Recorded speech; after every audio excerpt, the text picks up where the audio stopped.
Thank you very much, Yolanta. It's a pleasure to be here today. My name is Doreen Weston. My company's name is Full Circle Consulting, Inc. I know some of you on the line, so it's a pleasure to not hear from you, but to get your questions typed in when the time comes. And it's certainly a pleasure to be here. I would like Kathy to spend a moment introducing herself. Good morning, everyone. My name is Kathy. Good morning, everyone. My name is Kathy Lang, and my company name is C. Lang Consulting. I'm welcoming everyone, and especially happy to see people from different parts of organizations and different organizations around Ontario. My work has been in management and consulting with nonprofit organizations around Ontario and across Canada. With a lot of experience in social enterprise, capacity building, board development, and management coaching. I'm very much looking forward to doing some webinars in future weeks on social enterprise and funding diversification. And today I'm joining Doreen to support you in exploring sustainability, what that means to you and your organization, and funding diversity. Thank you, Kathy. I'd like to take a moment to describe the approach that we're taking to this series. We've made every effort to base our work on adult learning principles, such as we learn by doing. So as the series progresses, there will be some homework assignments, and we'll give you an opportunity to do.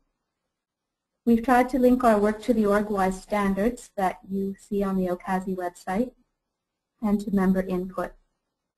Our main goal is to focus on a manageable number of key messages rather than bombard you with information. We want you to remember what we're talking about and to remember those key messages as you come to making decisions in your work.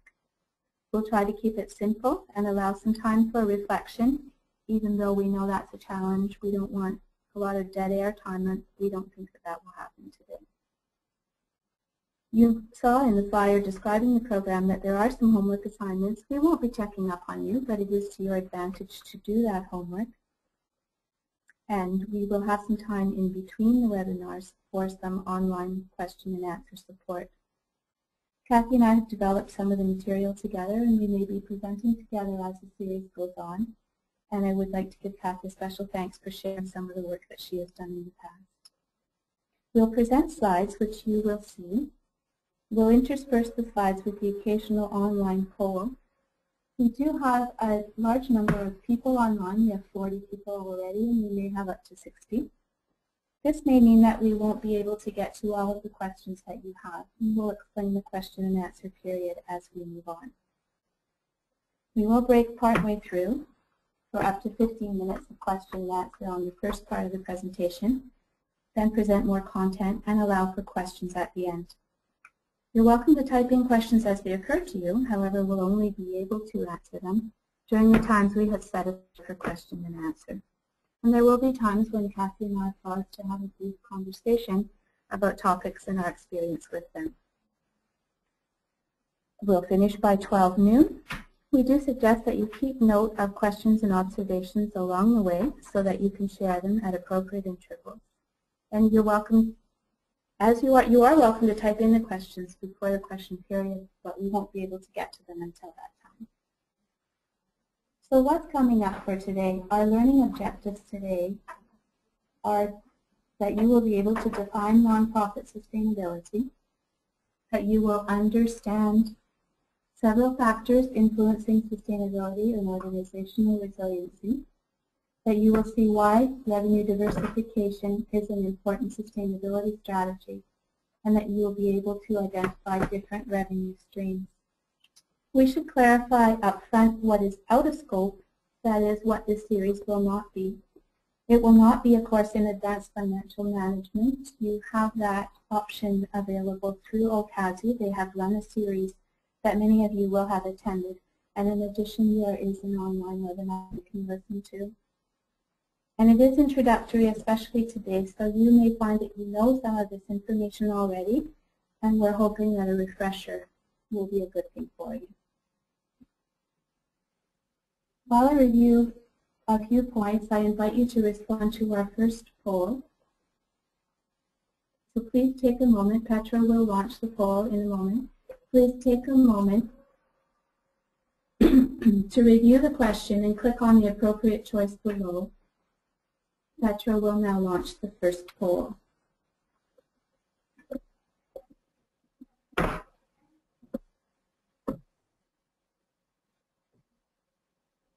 One moment. I just need to sort out a technical difficulty here because my slide is not advancing. So hold on 1 second. I'll just mute.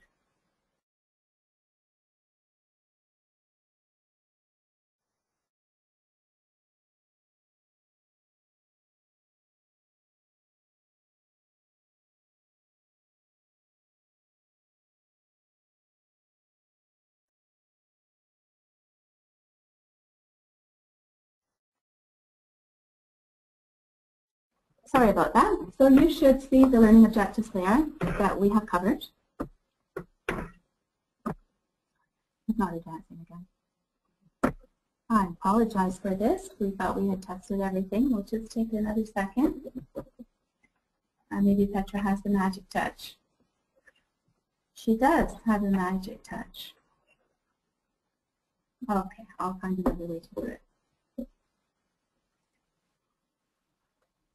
What is nonprofit sustainability? There are different ways to define it and different ways to look at it. Jean Bell and her companions have written some very interesting articles and a book about nonprofit sustainability. They say that it equals financial sustainability plus programmatic sustainability. We know that funding is often the first word that comes to mind when we hear the term sustainability. But organizational sustainability is made up of more elements. While funding is an important aspect of it, it is only part of the equation. In this equation, notice that financial sustainability refers to the future as well as the present. The above definition includes attention to programming in all phases of its life cycle, development, maturation, and ending, and an emphasis on programming that responds to the groups you serve. The two are very closely connected. If you do some analysis of your own situation, you may find that program results drive your financial results. For example, your revenue is directly linked to the number of clients you serve or the number of cases you manage. We encourage you to broaden your thinking and come up with new and innovative ways to sustain your organization. Through its work developing and refining the core capacity assessment tool, the TCC group has found that the key ingredients for nonprofit sustainability are decisive, strategic, and accountable leadership, finance and programmatic capacity, and the resources to deliver core programs. Strong leaders inspire and motivate others. They ensure staff understand the consequences of not succeeding. Sustainable leadership means letting go of consistently poor performers, whether paid or volunteer, and making decisions that stakeholders agree are cost-effective. For example, to measure the cost per child who improves his or her study behaviors rather than the number of children served. This focus on cost-effectiveness enables leaders to make decisions grounded in the organization's mission and vision. Financial adaptability is about long-term relationships with stakeholders, effective financial management practices, and being informed about trends. Program adaptability includes the capacity to conduct program evaluation. Effective program management includes a high level of quality control and focus on continuous quality improvement. It distinguishes between best practices, necessary practices, and unnecessary practices. Do we have any answers to our first poll? Oh, it's going to be launched. Okay.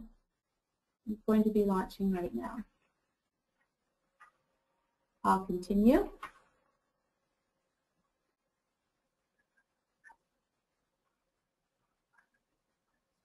Okay, so it's now time for you to answer the poll question. What is your organization's annual revenue from all sources? The answer to this will give us a sense of the audience. So far we see that you're answering. That's super. Around a third of you so far have revenue of over $5 million annually. 3% of you under 100,000. So the bulk of you so far have between 1 and 5 million. So you've been successful in getting quite a bit of funding. That's great.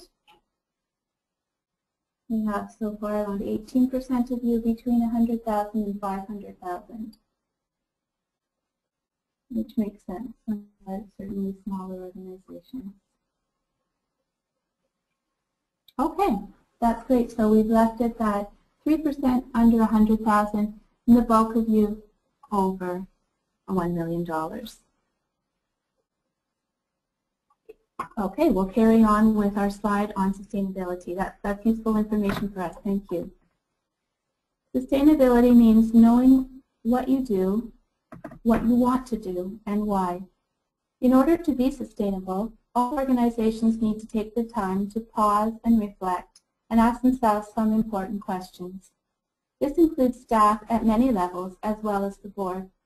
We will mention the role of staff and board in financial sustainability a bit later in this webinar. Let's distill this down to 4 key questions. What is core to your organization? What is your niche? What do you truly believe needs to be sustained, and why? You need to have a solid answer to these questions. Just because, or we've always done it this way, are really not good answers. Put some real thought into it and be disciplined. Don't take shortcuts. One technique you may be interested in using is called the 9 whys. You are asked, what do you do when working on, and then you fill in the subject matter or challenge at hand. Please make a short list of activities. Then you ask yourself, why is that important to me? Why? 9 times or until you can go no deeper. This powerful exercise helps you articulate a clear purpose. We have included the link to the Liberating Structures website on our resources slide. You can learn more about this technique and others that will help you to engage staff, board, and key stakeholders. Also ask yourselves whether you are thinking about sustaining an entire organization or a program. You may find that your answers are different. The key message here is that funding diversification must be driven by a focus on mission.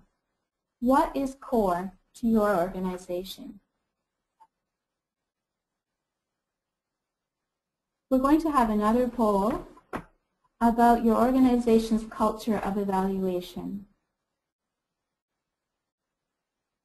One thing I forgot to mention with the first poll is that if you don't know the answer, don't feel obliged to guess. Don't know is not one of the options that I remembered to include.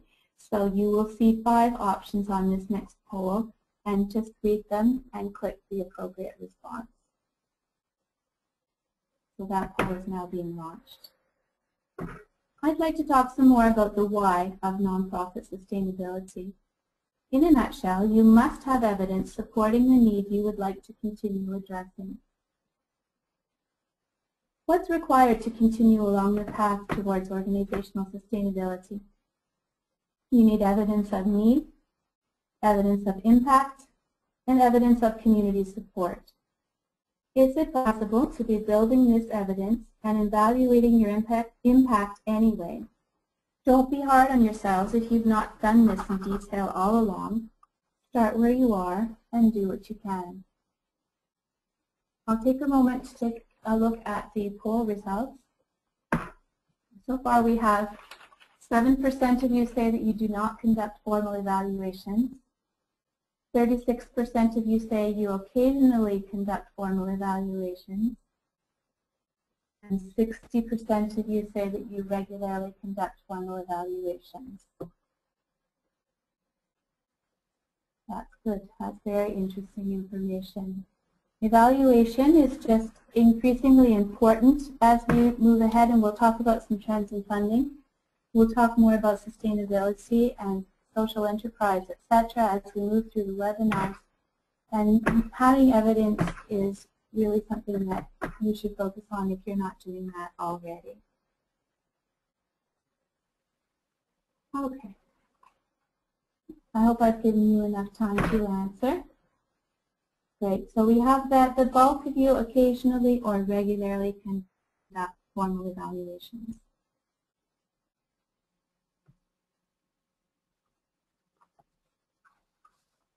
There are some proven factors that have varying degrees of impact depending on the organization, and they're listed on the following slides. I would like to highlight a few key points. While it's difficult to measure, the desire to keep up or grow impact is an important success factor. Keep your staff engaged, recruit board members who are passionate about what you do, involve key members in your community who will let others know how much they support what you do and why. You can involve clients and partners through consulting them and asking for their commitment. Strategic planning is an important theme in this webinar series. This assumes, that is our work, that what strategic planning is in our mind is, it assumes that you have a current strategic plan, that you are monitoring it, revising it as required, and thinking ahead to the next one. It assumes that you keep track of what's happening in the external environment as well as within your own organization. A roadmap to a successful sustainability strategy involves beginning with a plan, developing strategic priorities and strategic directions, as well as realistic targets and timelines. A learning organization is one that is prepared to pay attention, learn, and transform itself as the need arises. You may choose to refer to Peter Senge's book called Fifth Discipline to learn more about his views on what constitutes a learning organization. The most recent revised edition came out in 2006. We would like to break now for some questions and answers. So I'm going to check with Petra here, who is our very important technical line, to see if we have any questions yet. If we don't, how do you define formal evaluation? Okay, I'll have a first go at an answer, and if Kathy would like to fill in the gaps, she's welcome to do that. I would define a formal evaluation as one that is well thought up and goes through some standard phases. So for example, you may begin thinking about evaluation at the proposal writing stage, where you think ahead about what you want to do, how you define success, and how you're going to measure success. And that's the kind of information that makes a funding proposal stronger. Once the money comes in, formal evaluation involves including your evaluator from the very beginning of the project and not waiting until a month before your final report is due and saying, uh-oh, we need to evaluate something.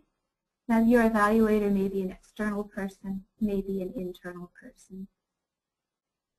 You may set benchmarks, you may do different things, but the idea is that you are consciously paying attention to evaluation as an important component of your success.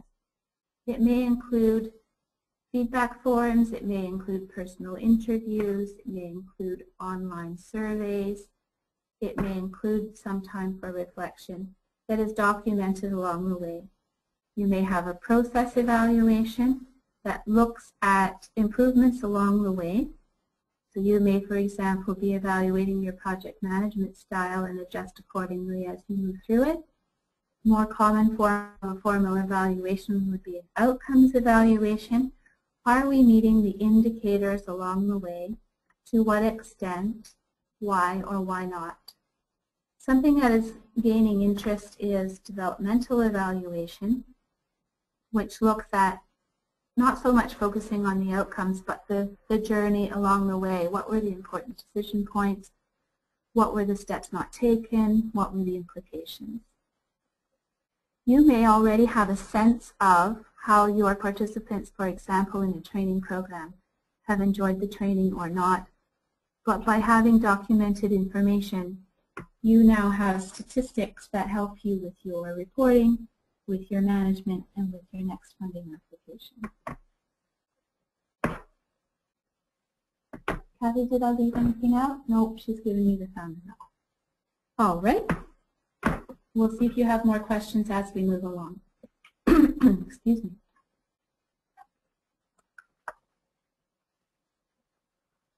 Some strategies support broader sustainability. And this is very important for us to take a moment to give you a few examples of what we mean by broader sustainability. One second.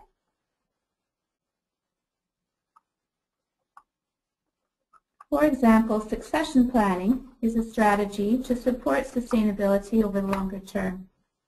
This will allow you to make sure that when your senior management leaves the organization, others are prepared to take on the responsibility.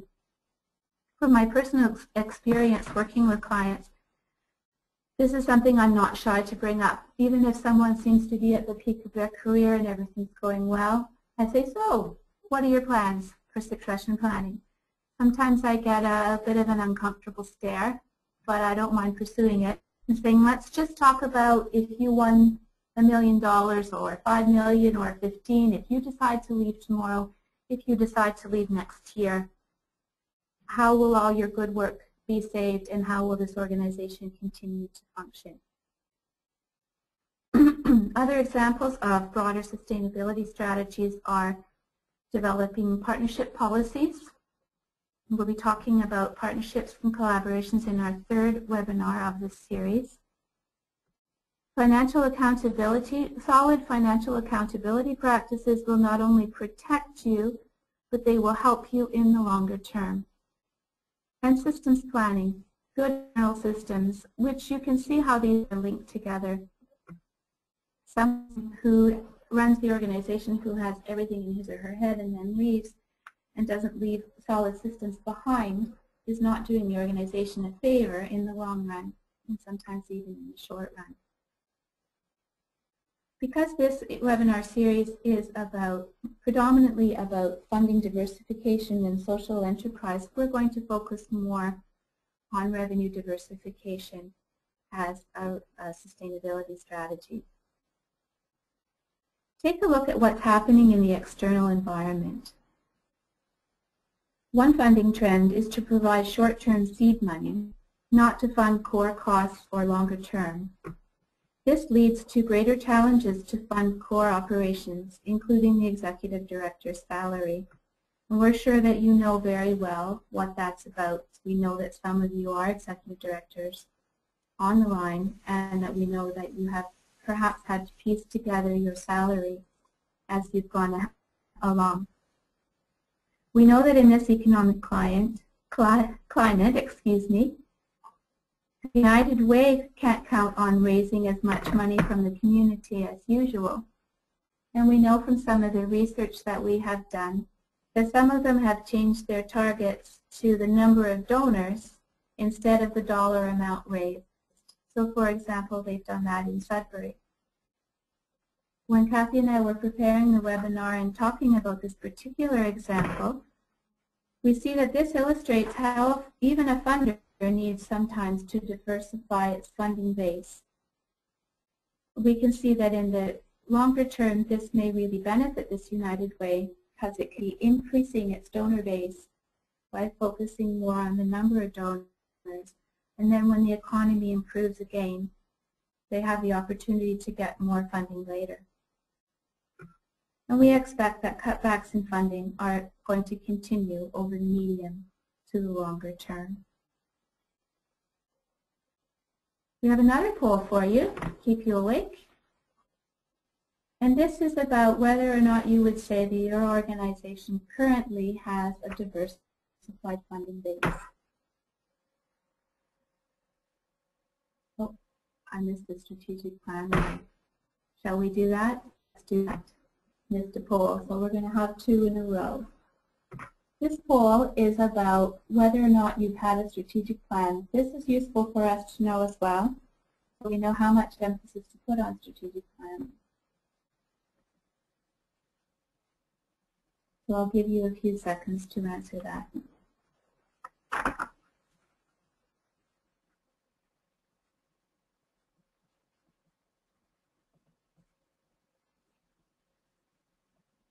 Okay, so far we see that the bulk of you is in either the middle or the final year of a strategic plan.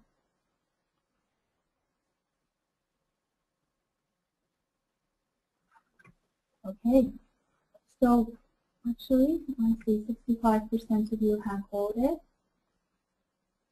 Again, we didn't put in don't know as an option, so we're hoping that you know whether or not your organization has a strategic plan. Okay, so I can tell you that 34% of you say that you're in the final year of a strategic plan period, 36% in the middle, 18% in the first year. So that's very interesting. 6% of you have either never had a strategic plan or have had a strategic plan in the past but don't have one currently. So you're working your way through that system. We hope that by the end of the webinar you'll be all fired up about getting that strategic plan underway, and that if you're in the final year of your strategic plan period, we hope that you will be getting ready to do the next one. All right, so sorry I forgot the earlier poll. We'll continue a little bit and then come back to the next one.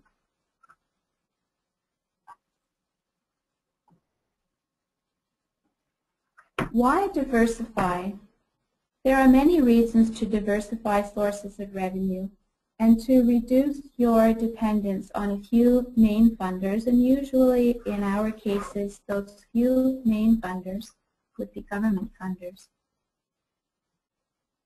So you may choose to generate unrestricted revenue, to capitalize on new opportunities, to be creative, to be innovative, to be effective, to remain nimble and resilient, to minimize risk and changes in the weather, to generate hope and enthusiasm within the organization, and to promote teamwork across the organization. A diversity of revenue sources seems advisable at first glance.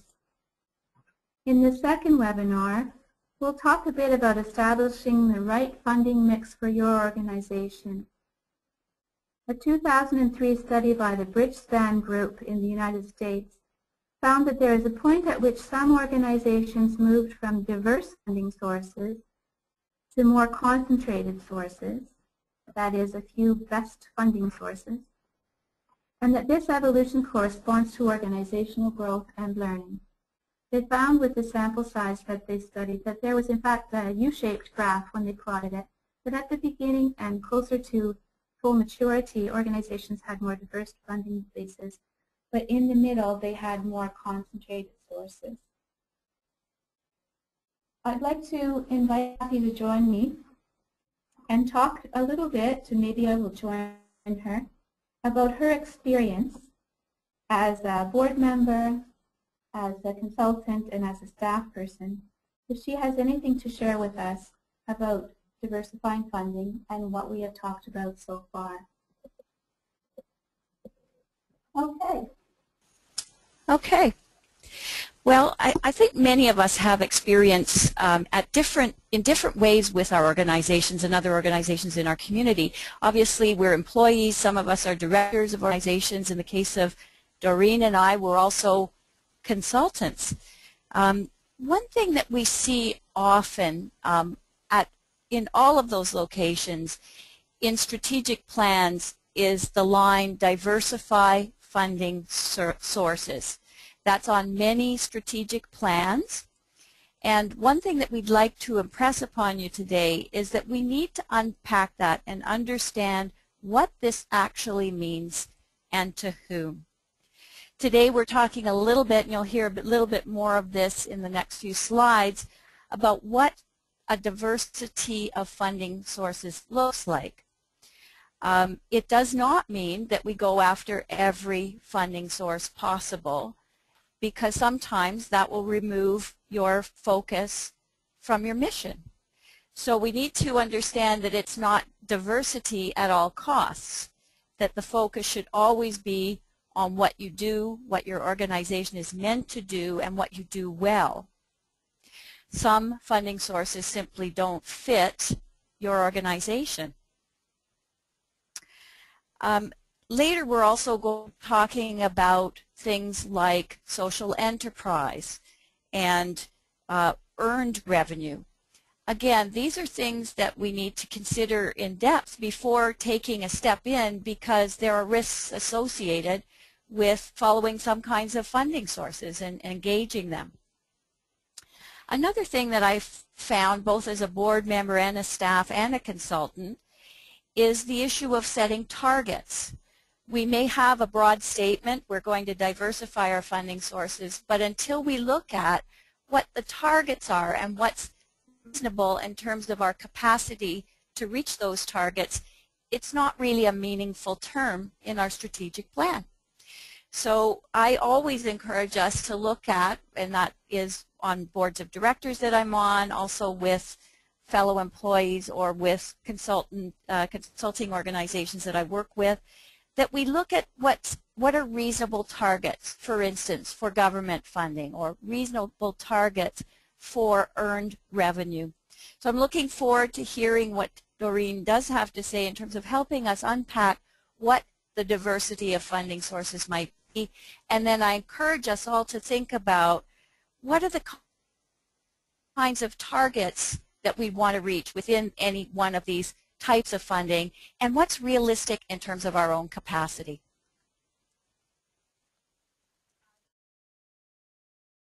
Thank you, Kathy. There's a question that has come up about what role does the board play in income diversification. So why don't we just answer that one right away? You're happy, and I'm happy for you to start, and then I also have some board and governance experience that perhaps I can draw on. Okay. Well, when we're directors of organizations on boards of directors, one of our roles is due diligence around risk and the financial capacity of an organization. So first of all, a board member's role is to identify where there is adequate funding for the kinds of activities and strategies that a mission that an organization is taking on. The board does need to be looking at trending, and the financial managers of organizations and their board counterparts need to be looking at that on a consistent basis to understand where funding's coming from and what are the trends in terms of your own organizational funding capacity. So that's one. I wonder if you could put the question up again so I can see it again. Thanks so much. So that's one very important role that a board plays. A second is, very much related to what I've just said, is trying to be very realistic and provide some direction in terms of what kinds of funding is the best and most appropriate kinds of funding for an organization to pursue. From my experience, I have worked with some boards who have very strategic and wonderful business people on their board, and that's often a very, very good thing to have on their board. However, sometimes I've also found that there's a different culture in business world than a nonprofit world, and a business board member might expect that an organization can generate more funds than it can realistically do, whether it's through earned revenue or other sources. So we have to really use all the perspective of board members, be they people from the nonprofit sector, people from the private sector, to really be realistic about what the capacity of any organization is. We saw from the polls that we have a number of people on the call that are from smaller organizations as well as larger organizations, and probably some from larger communities and smaller communities. So all of those things provide a context for a board to be really thinking strategically about what's appropriate when you're looking at both targets and sources of income and revenue for an organization. It's just really important to understand your context. So that leads me to my final point, which is we've been emphasizing the need for strategic planning. Some of you have said you're at the beginnings of a strategic plan. Some of you have said that you're coming to the end. And a number of you have said you're not existing in the context of a strategic plan or not working in the context of a strategic plan at this point in time. What's important for us in thinking about strategic planning or thinking or having a formal strategic plan is that the board sets the direction for where you're headed, and the board will need to understand or give you, your staff, direction in terms of where the best targets for income are coming from and what the environment of your organization is, the context. So strategic planning enables you to do that environmental scanning and be very, very strategic in thinking about what's possible for your future. So strategic planning is also a function initiated by the board, but engaging staff and also often clients and partners. But it's their role to initiate that and to bring that kind of sustainability planning into your strategic plan.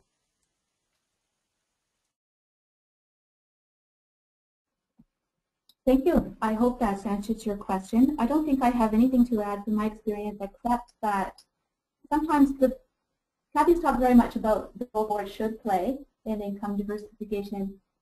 Some of my experience about the role the board does play is that sometimes it gets scared, gets very hesitant, or some of the more vocal members on the board are scared and hesitant, and the role that they do in fact play is to hold back the organization from moving ahead and diversifying its income source for many different reasons.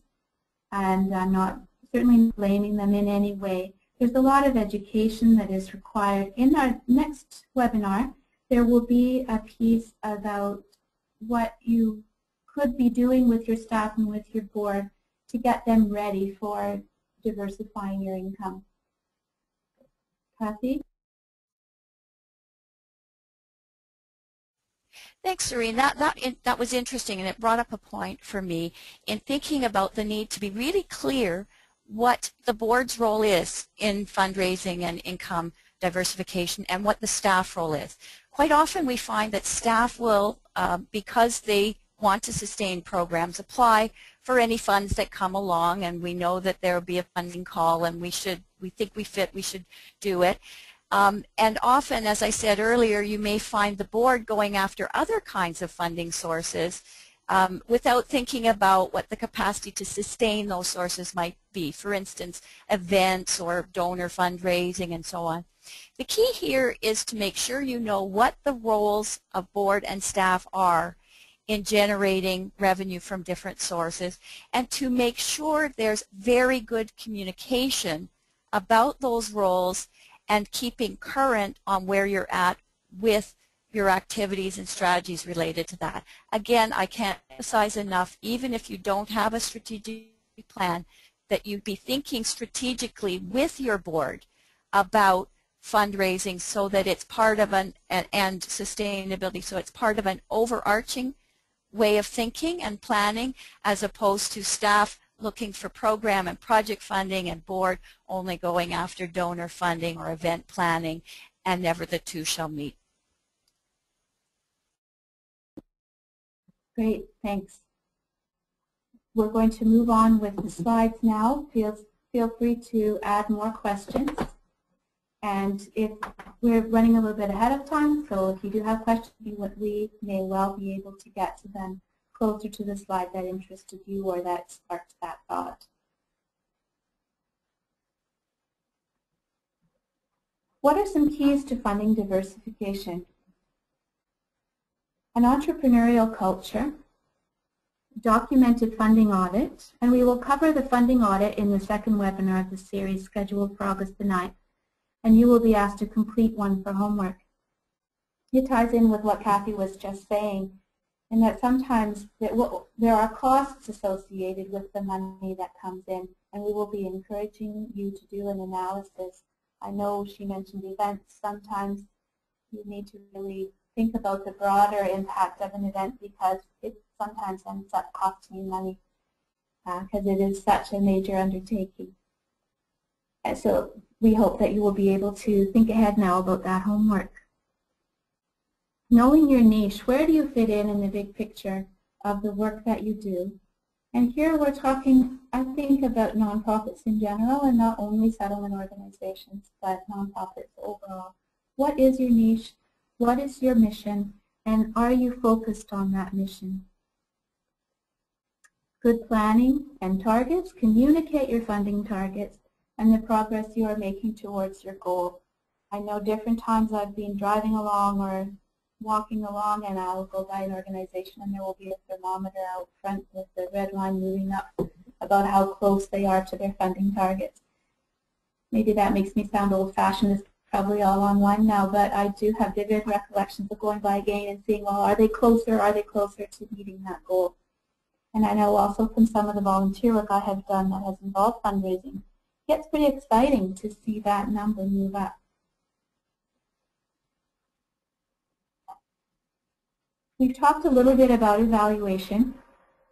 A key to funding diversification, the successful funding diversification, is to have outcomes data and success stories. I'd like to take a little moment to talk about success stories because I think that there are so many of them out there, but that a number of them get lost. That people are so busy and they say, oh, yeah, one of these days I'm going to sit down and I'm going to write down that story, or someone passes them in the hall and tells them about a fabulous encounter with a client, and then they go back to their desk and they're so busy, and you are all so busy. Why don't you even just record yourself? Get your iPod out, get a little microphone out or an old-fashioned tape recorder. Just talk to yourself about the success stories and have them on hand. Get a volunteer to transcribe them and do a little editing, and voila, you have a success story that you can use in so many different ways, at the very least to shore up your staff and show them the good job that they are doing. Consistent communication, Kathy mentioned that. Teamwork and partnerships. Sometimes partnership is really the best route to go as a funding diversification option, and again we'll be talking about that in a few weeks' time. And having effective systems and protocols internally. Someone that I know closely has said to me not so long ago how being organized helps her become spontaneous. And I think this is another instance where if you're organized, you have your effective systems and protocols in place. You have your wish list in place for what funding you would like to have should the moment arise. So then when something comes, you can be spontaneous and you can act on that right away.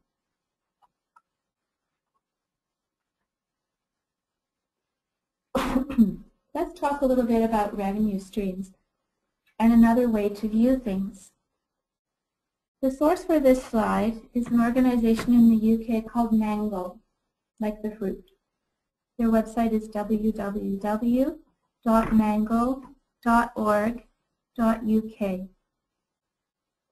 It's useful to look at your revenue streams from different angles, and there are certainly different ways to categorize revenue streams or sources of funding. One way is to look at whether the money you receive is restricted or unrestricted, and whether it is short-term or long-term, and you can define for yourself what short-term and long-term are. Restricted funds come with terms and conditions about what the money may or may not be used for. On the other hand, the sole requirement for unrestricted funds is that they be spent furthering your organization's objectives. The funding types matrix in this slide is from Mango. Mango specializes in strengthening the financial management and accountability of non-governmental organizations, and they have a global reach. Excuse me. According to Mango, general fundraising income is from fundraising events and public donations, for example. It's useful for building up reserves and for funding the gap between what the funder pays for a project and the real costs. Their website address, again, is www.mango.org.uk. like the fruit, mango.org.uk.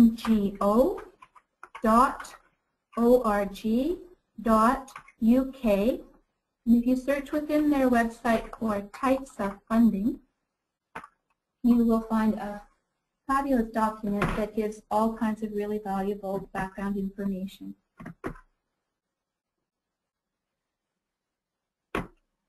Yes, Petra has typed it in. Mango, yeah. We know that what the funder pays for a project and what the real costs are not always the same. And we know that there are programs that will carry, sometimes for a short term, sometimes for a long term. Part of taking a hard look at what you do is saying, is it time for us to end that program or service? You may not want to, but it might be the right thing to do. On the other hand, you may say, we're not getting funding for the full cost of this, but it is the most important thing we do. So we will involve our board, we will involve our staff, and we'll make sure that we have the money to cover it.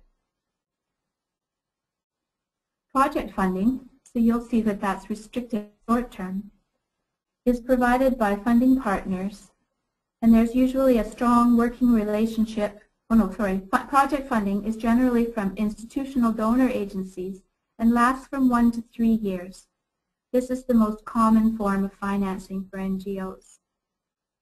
Program funding, restricted and longer term, is provided by funding partners, and usually there's a strong working relationship with the organization, and grants are based on program themes. Core financing, long-term restricted funding, long-term unrestricted funding, can be relied upon as regular and flexible. If external funding were withdrawn, the organization would still be able to carry on its core work. I think we may have a slight difference in terminology here.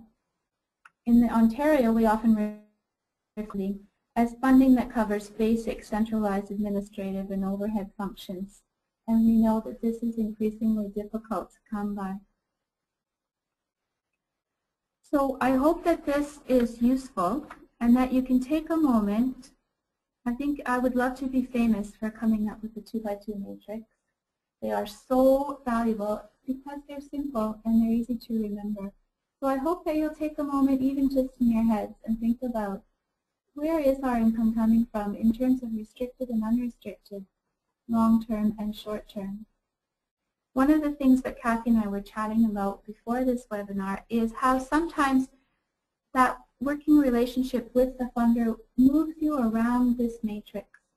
That you may start off with a small project-based fund or funding for a program that just gives you a chance to test the waters, gives them a chance to test the waters. It's almost like a job interview. Let's just check each other out. If all goes well, you may find that you then come back to that funder and you get funding for a longer term that is still restricted, and hopefully either on your own or in partnership with others, you may move over to core financing if that's the kind of funding that people still have available.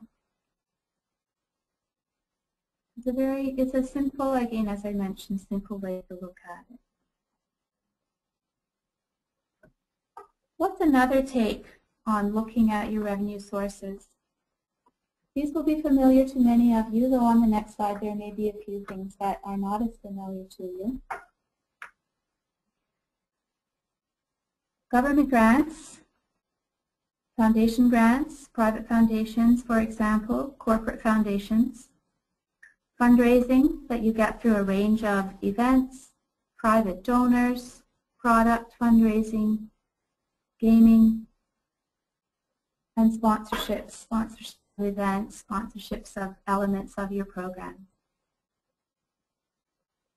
Another funding source is earned income, which may come through government contracts, social enterprise, and other fee-for-service, and again we'll be coming to that in the future. Financing through lines of credit, loans and bridge financing, community bonds, and social impact bonds. Lines of credit. We know that organizations do have to dip into their line of credit to make ends meet, especially if they have contribution agreements and they have to wait for their money to come in. I worked with the board of directors where several of the board members were trying to convince me that a line of credit equaled a reserve and that they didn't need to build up a reserve fund because they had their line of credit. So it was quite an interesting conversation to get them to see the difference between the two. We succeeded, thankfully, but it was an eye-opener to me because, again, we learn as we go. It didn't occur to me that people would view the line of credit as a reserve fund. So if the case with your board or people that you know, you may want to refer them to the Advanced Financial Management Training so that they get a better sense of reserves and what they're about, as well as unrestricted funds and why it's a good idea to build them. We know that their trends are moving away from core funding to project funding. We know that and we'll just touch on these trends here, but we know also that there's a trend towards social enterprise and new kinds of government funding that is based on outcomes, not statistics, but outcomes. Statistics as in number of clients served. Excuse me. We know that there's also a trend to new financing instruments and new investors, and a trend to achieving outcomes and paid per performance. I'd like to take a moment to talk to you about two of the newer or revived financing instruments. Community bonds are a tool that have been used in the past by organizations such as curling clubs, for example, and co-ops over many, many years. They're a form of loan. It's an RRSP-eligible investment that allows individuals and organizations to contribute a certain minimum amount or more towards a specific undertaking of the organization in question. It pays a set rate of interest for a set term. This social financing tool was used by the Center for Social Innovation in order to finance the build-out and retrofit of a property it purchased in downtown Toronto. The loan is secured against the value of the building. For more information, you may want to see, and again, I'm going to read out a website, maybe Petra will be able to type this in for you, www.socialinnovation, all one word lowercase, .ca, socialinnovation.ca/community bonds. There's a PDF. Yeah, that's looking right. Yep, community bonds. There is also a recorded interview that, if you're interested, Tanya Sermon speaking with Matt Galloway on Metro Morning. It's quite an interesting telephone interview. Is that right? Okay, Kathy wants to say something about community bonds. It's also helpful to know that the Ontario Nonprofit Network with other partners are hosting a number of pop-up labs on social innovation around the province right now. And one of the topics will be on community bonds, and another will be on collaborative forms of co-location, very specifically. So we'll refer to those in our webinars going forward and make sure that we get to you some information on those pop-up labs as they come. I don't think a number of dates aren't quite set yet, so we'll get that to you as we know more. Thanks. I like working in teams. Two heads are always better than one. Social impact bonds have generated a lot of interest, even though we don't have them in Canada yet. In this, they have started to try them out in the UK, for example. A nonprofit, in this case, a nonprofit organization proposes a project to help solve a social problem and demonstrates how the government can save money. Private sector investors then fund the project upfront through a bond issue that is backed by the government. The government then pays out premiums based on its expected savings and the success of the program. There's no payout if certain benchmarks are not met. There's still a lot of thinking to do about the implications of this kind of funding and the challenge of tracking and documenting outcomes. There's an interesting article in one of the nonprofit quarterly journals, and I would recommend that you read them either online or you can get a magazine delivered to your office.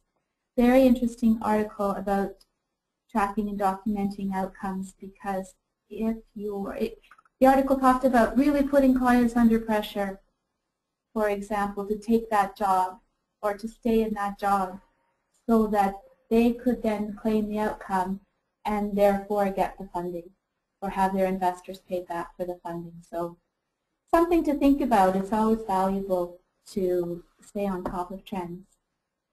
We do have another question. We'll get to it in a few minutes. Great. Keep those questions coming.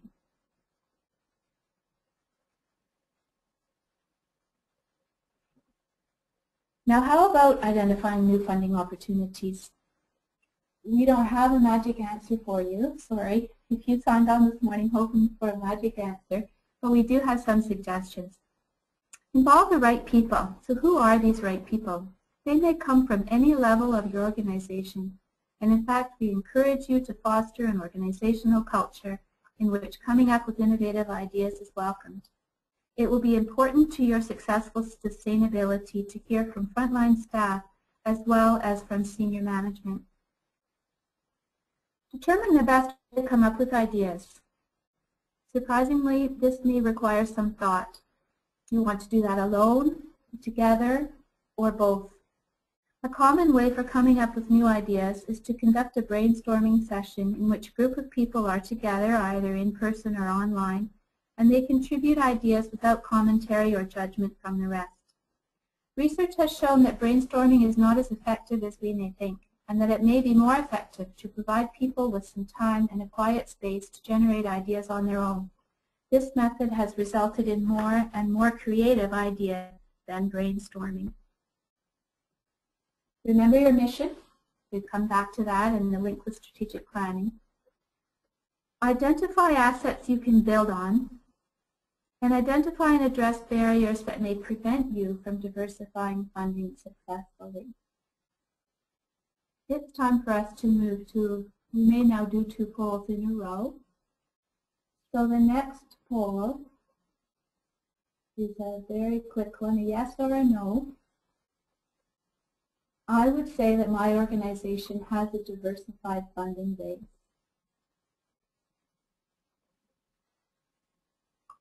Did you want to? So Petra has launched that poll. We will give you a moment. We'll do a check on the time. We've got half an hour. So I think we're doing okay.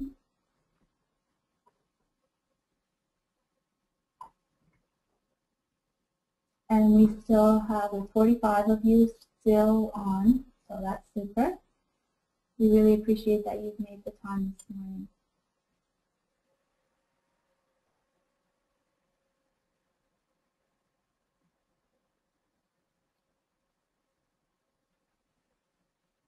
So, oh, it's neck and neck. It's like a referendum here.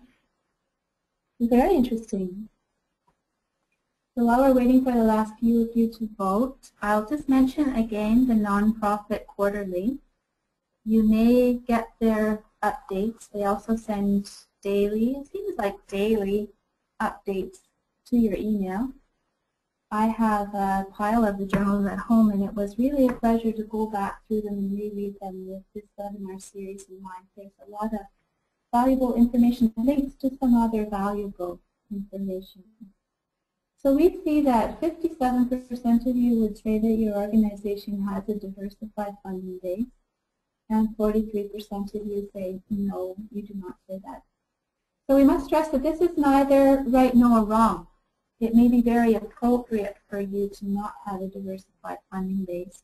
On the other hand, it may be a chance for you to take a look and see what you need to do in future. Petra, we're going to move ahead to the next one.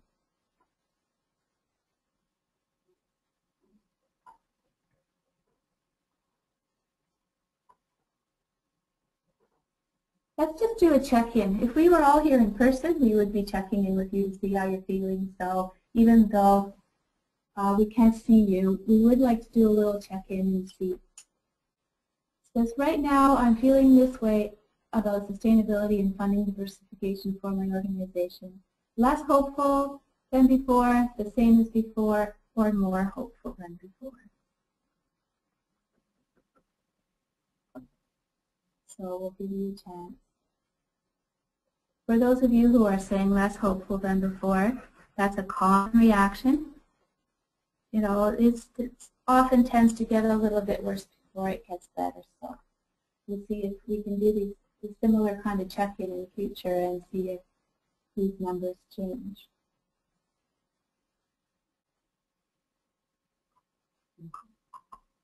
Fairly even. It's good to see. So far we've got 42% more hopeful than before, 39% the same as before, and 19% less hopeful than before. So we'll see if we can move you up that ladder by the end of September. How's that? That will be a personal goal that we'll set for ourselves. So thank you very much. And if you are feeling less hopeful, feel free to type in and tell us why you're feeling less hopeful. And perhaps we can address some of your concerns if we have a few extra moments at the end.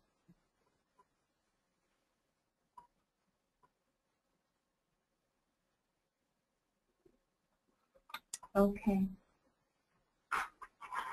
I'm just going to go back a moment.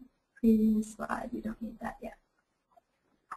Earned revenue and social enterprise, I don't have a slide for this one, is a topic that we had originally put in for today, and then we realized we were going to be able to do an extra session that focuses a little bit more on something else, so we rejigged our order.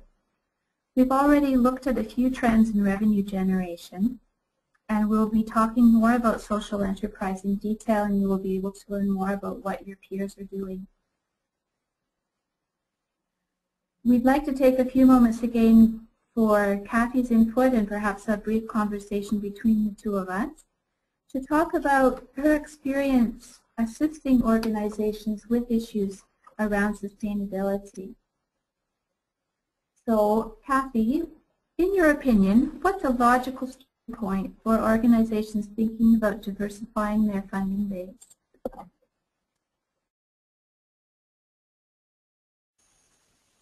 Again, I think we've said, we've referred to some of this in this particular webinar about taking a step back. So even as we poll and find that some folks are feeling a little less positive about diversification or sustainability and others are feeling a little bit more, the main thing is to take the time to reflect. We're in a very busy time where we're scurrying around trying to find ways to both run our programs, deliver them, plan them, evaluate them, and look for the money to do them. So I think the most important message would be to step back and take a look at where you're at. The second is to find a balance between being hopeful and bringing new ideas and energy to this process and being realistic and naming your capacity and where you're at. For instance, we said that one of the most early slides, we talked about different aspects of a sustainability formula. So those of you who are thinking about maybe feeling a little less positive about sustainability right now, could you think about what's missing and what assets you do have? So first of all, what are the things that are your strengths in this process of working towards sustainability planning? Do you have the leadership on your staff, within your staff, on your board? Do you have good programs that are responsive to the community? How do you know that? Do you have a way, whether it's informal or formal, of identifying the impact of the work that you do? If you have that, if you have leadership, then you're on your way to sustainability and sustainability planning.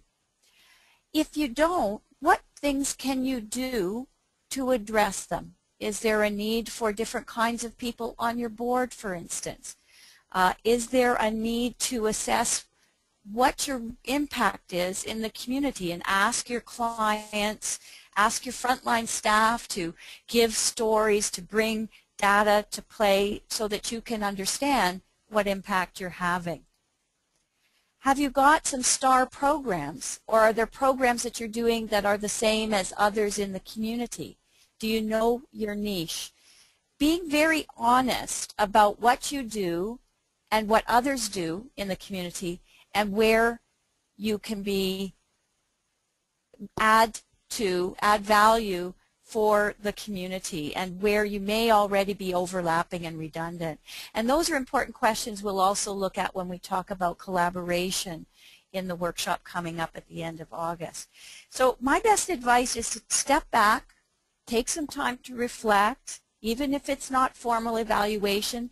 Think about what you do well, look at a sustainability formula, and assess where you're at with some of those factors, and identify some very clear strategies that might address some of those factors with the capacity that you have. Some of you may not have a lot of capacity, but you can address one or two things in the medium term. If you think about it, take a step back, reflect on it, and do some planning. So Kathy, who would you involve then in that initial planning, say from the position of a small organization and a medium one and a larger one? Who is it that first sits down and steps back and does that thinking? I think that really depends on the organization. Each organization is unique and different.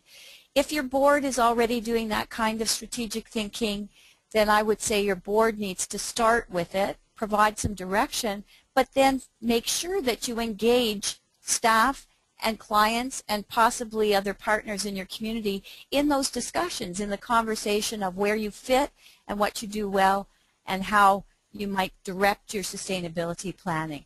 So sometimes it starts with the board.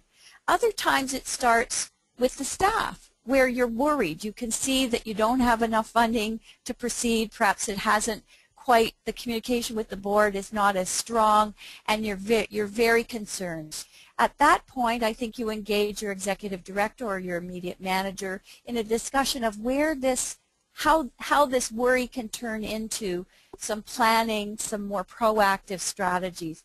And that will involve communication with your board, ultimately with your partners or potential community stakeholders, but starting with the staff, dealing with the concerns at the staff level, the worry about the short-term funding or potential cutbacks, naming those things, having very honest conversations, and then trying to move that into a planning or strategic mode so that people can see where they can contribute to the solution as opposed to only worry about what might be coming down the line. Great, thanks. I am hoping that we'll leave people with a sense of encouragement about moving forward. I'd like to share with you a few, we can wait on the resources, sorry about that. We have two questions, we have a question and a comment, so let's take the time to look at them now. The question is, how do you convince a major funder of the importance of the current program when they are either reducing funding or cutting it off altogether? This often occurs when a government policy changes. I'll start, and then I'll look over at Kathy to see if she's got any response. My first instinct is to say they probably already know that it's important, and it may not be their, as you know, may not be their personal decision to reduce it or cut off the funding. So that won't stop you from being upset, and it won't stop you from wanting to do something. Advocacy is an approach. You have OCASI support in that regard. You have your colleagues, your board member support. I know as a board member myself, sometimes I'm asked, as a board member and as a community neighborhood member, sometimes I am asked to sign petitions, to send letters of support, to show up at meetings.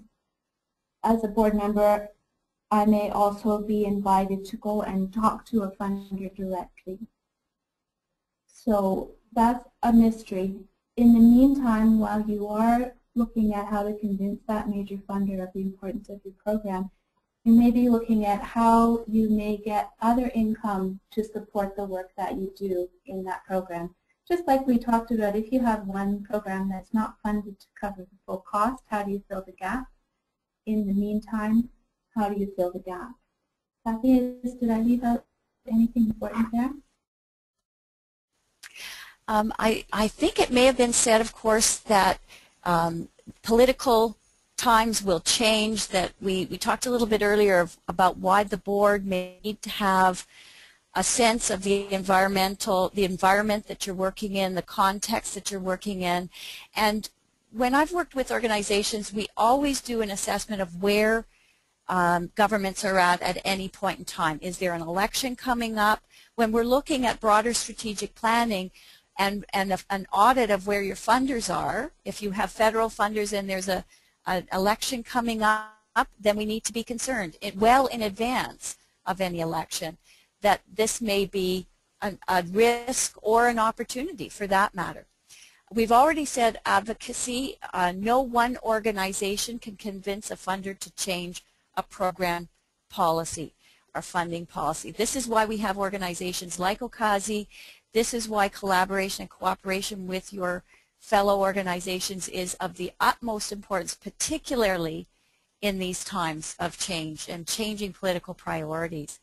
So first of all, get ahead of the game and thinking through with your staff and board where there are changes in your environment, municipal, provincial, federal, in terms of elections, changing programs and policies, and try to see where your programming may fit with what you anticipate may be changing priorities, and definitely work with your networks in advocating for the kind of programming that you think is needed in the community. And again, this is where it requires your support to continue documenting the impacts of your work, bringing stories if you don't have formal evaluations, making sure that you can bring those kinds of outcomes to the conversations with those you're advocating with and with other networks and members of networks that you'll be discussing government relations with and policy relations with.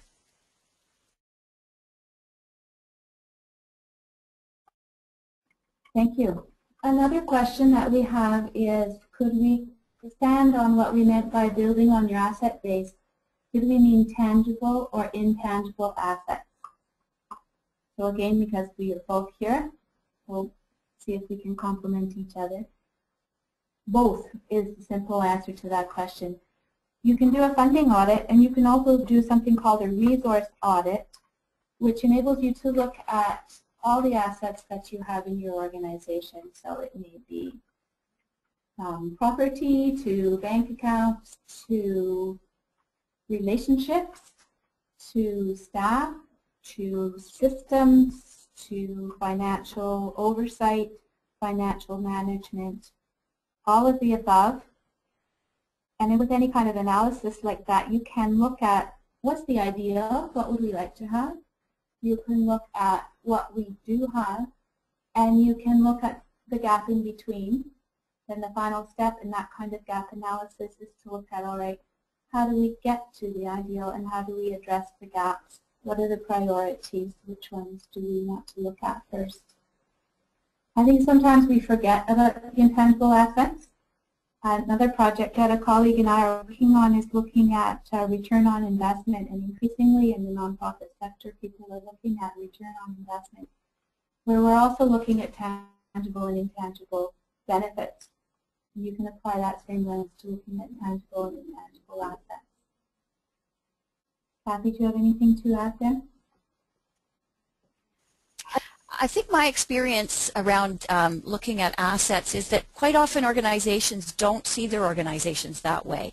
And I'm talking people at various different levels of the organization. If you can share a language around assets and start doing a tally of what those resources are that you have, you're one very, very big step further towards having some good sustainability thinking, some good strategic thinking about how you're going to continue to have an impact in the community and identify new sources of funding. And as Doreen said, assets are many, many different things. If you have an asset like you're a very, very good relationship builder, you have a skill and a talent among your staff, a culture of partnership, that's a very, very important asset in developing a diversified funding base and having a more sustainable organization. So those are things that you might not look for in the first instance, but I think it's very, very important that you think of all the assets, intellectual property, guides and tools that you've developed in your work that may not currently be available to other organizations. This is also something we look at when we look at social enterprise. We have organizations look at assets that they might not have considered and how they might turn those assets into revenue. So I think that's, and it's not always an easy equation, so I'm not encouraging you to jump out and start selling those things, but selling in a much more broad, as a broader concept, selling your assets is going to be very important in building sustainability, and you must know those assets, and it's also a fantastic way to celebrate who you are as an organization. Your staff, your board, your volunteers all become part of developing this asset base that will help you to move into the future and continue to support your community in the ways that you're doing it. Thank you. We're coming up to our final minutes. We did have one person talk about why they were feeling perhaps a bit less hopeful than before. And the comment is, the problem with diversifying is that you need more finance and admin support to respond to each funder's requirements. Absolutely true. Absolutely true. Kathy. One of the ways that I've been encouraging folks that I work with to think about new funders is really using some business terms like return on investment. What is the return on investment if you begin to look at a different source of revenue? Is it going to be, in your best estimate, a high yield, an easy fit for you, one that you think you won't have to work too hard to get, or is it going to be something you're going to have to really work hard to get? We just talked about the concept of assets. If your organization is very entrepreneurial, has a fantastic broad base of members in the community, then certain kinds of funding may be easier to achieve, and therefore the return on investment is higher. The person who wrote that comment is quite right, though. Many government and application-based funding sources are increasing the amount of reporting that are required because of their own pressures on accountability from the political levels of government. So we have to understand that some sources of funding may be costly. And the assessment, the stepping back process, really thinking about, is that cost worth the effort in the medium to long term? It may require some work up front. If you're establishing a new relationship with a funder who has high reporting requirements, but one thing is for sure, you do need to do the thinking about whether that's going to be a positive yield for you in the shorter term, become easier in the shorter term, in the medium term to long term. And Doreen mentioned earlier systems, and I think this is one area where I've really heard from my clients is related to the reporting requirements. Many of the programs that we're hearing about that are now available require certain kinds of databases, for instance, that organizations need to input into their systems that are new and different, and it takes a long time for organizations to get ready and tool up a new database to keep tracking and monitoring the results of a program, or the outputs at very least, if not the outcomes. Again, I think the point here is to be proactive and to utilize, see if you can utilize the kinds of reporting that's required by a government for your own purposes. How do this data that you're required to report on and to integrate into your systems, how can that be helpful to you in seeking other funding sources? What information can be integrated into those databases and systems in order for you to use them for other purposes? How can they be harmonized or integrated into current systems. So there's a very important question around systems when you're looking and your ability to be adaptive in bringing new systems in your organization. When you're thinking about going to new funds, particularly those who require onerous reporting requirement or systems. Great, thank you. We're almost there. Look at that. So let's talk about some select resources on nonprofit sustainability. Liberating structures, including and unleashing everyone. That's where you see many techniques for bringing out the best in people and the best ideas. So that's a very interesting website. They're very, very generous with their material. The next one is for people who are a little more interested in the social impact bonds and what they're about. The next one is the one that you were forwarded when you registered for this webinar, Supporting Financial Vibrancy in the Quest for Sustainability in the Not-for-Profit Sector. I really enjoyed that article. I forwarded it to my fellow board members where I serve on the board, and I'm hoping that we will be able to talk about it together. And the next one is the TCC group, Information with the Sustainability Formula, where we saw the equation with the 3 circles, plus equals. And we think that that would be another valuable resource for you. Before we close, we have a couple of questions. I'm going to ask Kathy to take a look and see if we have time for questions to do them justice today, or if we'll need to incorporate that into the upcoming work. So I will just carry on for a moment and then we'll come to them at the end.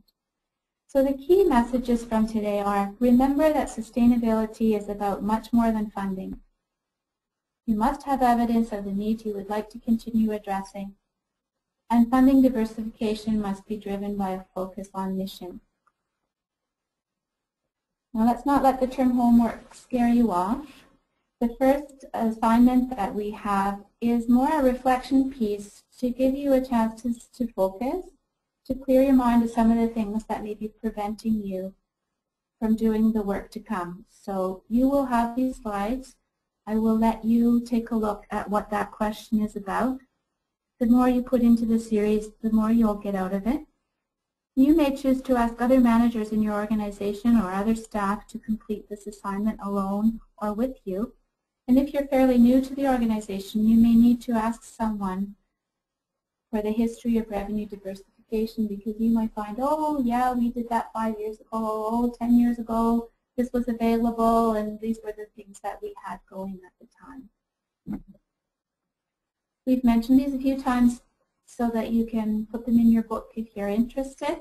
There's a lot of value for you in having the same person attend all of these webinars. We know that that may not be possible within your organization, so we encourage you to find a way to share the information in between and to participate in the online discussion question and answer.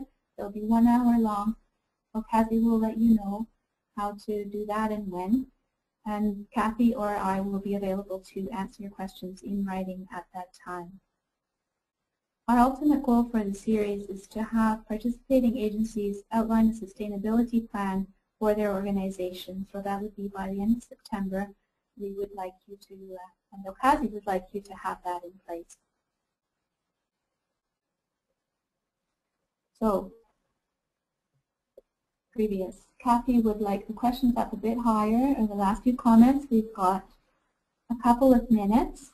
Kathy, let's say 2 minutes, and then I have a final comment. Thanks, Doreen. We have 2 good sort of comments, questions at the end, one of which I think we couldn't do service to in this particular webinar, but could be a really great poll for the collaboration webinar. So the first one is, with fee-for-service in this sector, would you agree that a fee-for-service creates another level of competition, affordability, as well as creates more isolation for more marginalized, vulnerable communities? So what I'd like to suggest, that's a very big comment, a statement, a question for larger conversation that we don't have time for today, but we could introduce some of that into the environmental scan when we're talking about collaboration, your organizational collaboration, collaboration in the sector. when we get to that webinar in August. Also, the community of practice is a fantastic place to have that conversation. Again, we have talked about advocacy. We've talked about working through your networks with OCASI, and this is the kind of conversation you really want to have with your colleagues about what's truly happening in the sector and how these concepts we're talking about, sustainability planning, social enterprise, collaboration, fit with key issues that are coming up among the organizations that are your colleagues.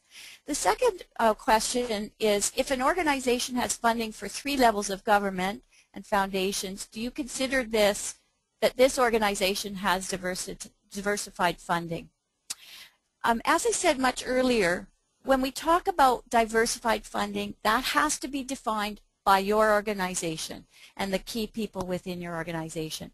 If your organization has set targets to have a greater percentage of funding from a government source, another government source, or a community-based donor campaign or social enterprise, and you've set those targets, then and you meet them, then you would have a greater diversified funding base. So we really can't answer that question out of context. All we can say is do the thinking about what would become, what kind of diversity you need in your funding, what your capacity to achieve that is, what your targets are, and what the realistic sources be. Set some of that into a plan and work towards it, and if you achieve it or you're working towards the goal, you'll be able to say our organization has the kind of diversified funding that we planned.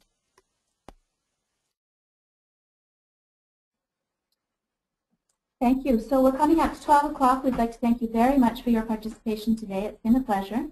We hope that you've learned something new and that this webinar has sparked some questions for you, and that you will be able to get active on that community of practice in the meantime and beyond the end of September.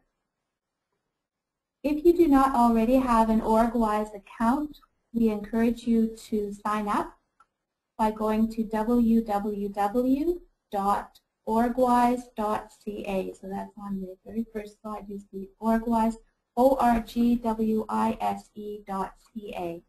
I'd like to thank you again, Kathy, for your involvement in this series and for our conversations this morning, and OCASI for their support. Please remember to complete the evaluation, and we hope you can join us next.